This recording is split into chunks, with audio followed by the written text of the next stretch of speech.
This is verse 44 of the 11th chapter of the Gospel of John. Jesus has just given this great command, Lazarus come forth, Lazarus come out of the tomb. Somebody joked once that the reason Jesus used Lazarus' personal name was so that not everybody in that graveyard would all come out of their tombs. I don't know if that's a serious thought or not, but one way or another he addresses Lazarus, the stone having been rolled away. And now we have this remarkable description that's given to us in this verse, which begins, exaelthen. This is from exerchomai. It means to come out or to go out.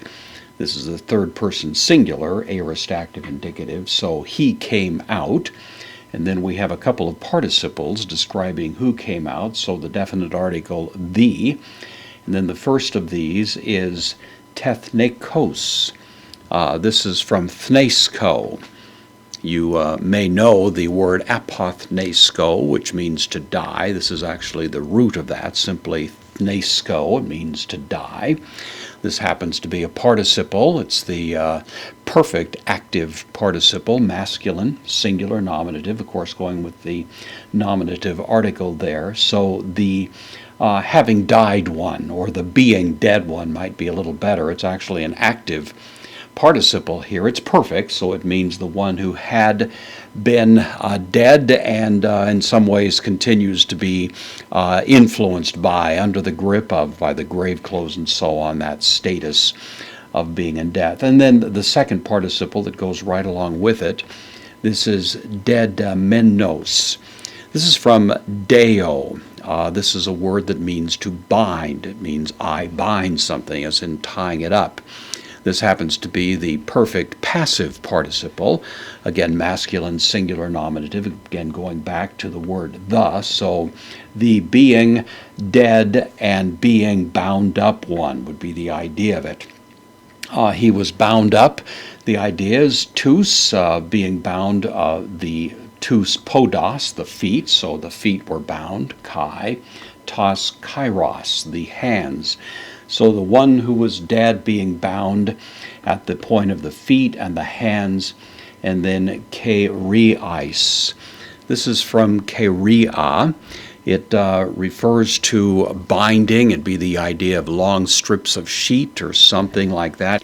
Cloth strips that were used to bind him. It's in the dative. Plural here. This is the dative of means, so it's suggesting the means by which he was bound. So he's bound by hand and feet with these cloth strips, kai heopsis. Opsis is a word that means face. It's actually from opsomai, which is to see, but it is the idea of the visibility of something, or the countenance, that which is able to be seen. So the opsis here probably suggestive his face, autou, the possessive pronoun, genitive singular masculine, the face of him, and then sudario. Sudarion is a neuter noun. It's actually of Latin derivation. It means cloth, and so the idea is he was bound by means of this cloth, that periadedito.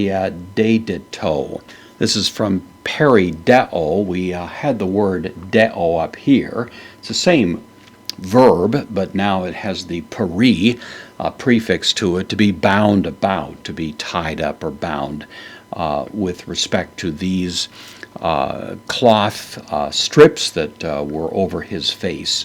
So it's a rather elaborate description. You can kind of imagine in your mind's eye this picture now of Lazarus still tied up in these grave clothes, still finding it hard to maneuver, but all of a sudden life comes back into him. He can breathe. He's on his feet and he's kind of hopping out, I suppose. It represents quite a scene, and of course it's been depicted many times artistically. On the side of this, lege, from lego I say, third person singular, present active indicative, he says, autois, the indirect object of the speaker here of Jesus. So he says to them, dative singular or dative plural, masculine. So he says to them, Jesus, the subject of the verb, lusata. Lousata from luo, which can mean to loose, and that's the idea here. This happens to be the second person plural, aorist active imperative, so it's a command. Loose auton him, direct object, masculine singular, accusa, loose him. And apheta, this is from aphemi, which can mean to forgive or simply to release or let go. That's the idea here. So apheta is the second person plural, aorist active imperative again, and release him, hupage, from hupago, to go. This is the infinitive, the present active infinitive, and let him go. So loose him and let him go. Release him from all these strips of cloth that are binding him up and free him to go. It's quite a remarkable image. It's given to us in rather descriptive terms by John, having the marks of someone who was actually an eyewitness of this astonishing event.